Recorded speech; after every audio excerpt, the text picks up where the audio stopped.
Chemistry का practical number 8 है, कहता है prepare pure copper sulphate crystals from the given impure sample. तो हमने क्या किया कि सबसे पहले हमने कुछ कॉपर सल्फेट के क्रिस्टल्स थे, आप ज़रा ये दिखा दीजिए। तो हमने इसको अच्छी तरह स्टिरर के ज़रिए इसको डिज़ोल्व किया है और डिज़ोल्व करने के बाद देखो ये कुछ इस फॉर्म में आ गया था। अगर आप इसको करीब करके दिखाओ तो ये इस फॉर्म में आ चुका था, और अगर आप लैब से डायरेक्ट जाके लोगे तो आपको ये इस फॉर्म में मिल जाता है। तो हमने जब ये क्रिस्टल्स बनाने के लिए हमने क्या किया है कि एक कॉनिकल शेप में हमने फिल्टर पेपर लिया, उसको अच्छी तरह हमने फिल्टर कर लिया। उसके बाद हमने इस फॉर्म में थोड़ा सा ऐड कर रहे हैं। तो आप देख लीजिए, मैं थोड़ा सा इसमें ऐड कर रहा हूँ। ये बिल्कुल प्योर फॉर्म में है। अब इसको देखते हैं कि इसमें क्रिस्टल्स किस तरह से बनते हैं। थोड़ा सा आप इसको जूम कर लीजिएगा ताकि उसके जो क्रिस्टल्स अभी बनेंगे तो वो थोड़ी देर में हम आपको दिखाते हैं कि क्रिस्टल्स कैसे बनते हैं कॉपर सल्फेट के। कॉपर सल्फेट का फॉर्मूला होता है CuSO4 और इसको इंग्लिश में कहते हैं ब्लू विट्रियोल, उर्दू में कहते हैं नीला थोता।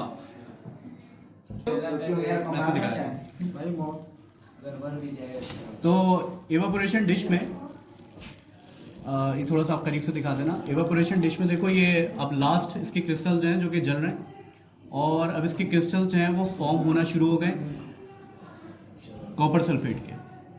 इसका आखिरी जो थोड़ा सा पानी था वो भी इसमें से खुश्क हो चुका है, एवापोरेट हो चुका है।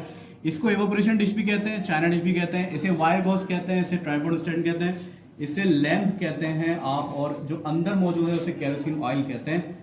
तो ये क्रिस्टल्स आप दिखा दीजिए। अब ये क्रिस्टल्स को हम क्या कर लेते हैं कि एक मुझे फिल्टर पेपर दीजिए ग्रीन बॉक्स में से यार। ये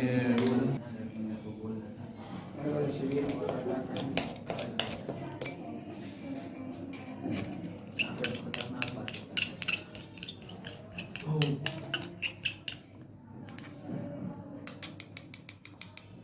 ये कॉपर सल्फेट के क्रिस्टल्स हैं जो कि फॉर्म हो चुके हैं।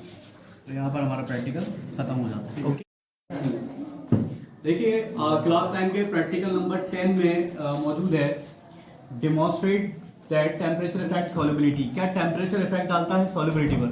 तो हम यहाँ पर क्या कर रहे हैं, हमने यहाँ पर एक सुपर सैचुरेटेड सॉल्यूशन बनाया है शुगर का।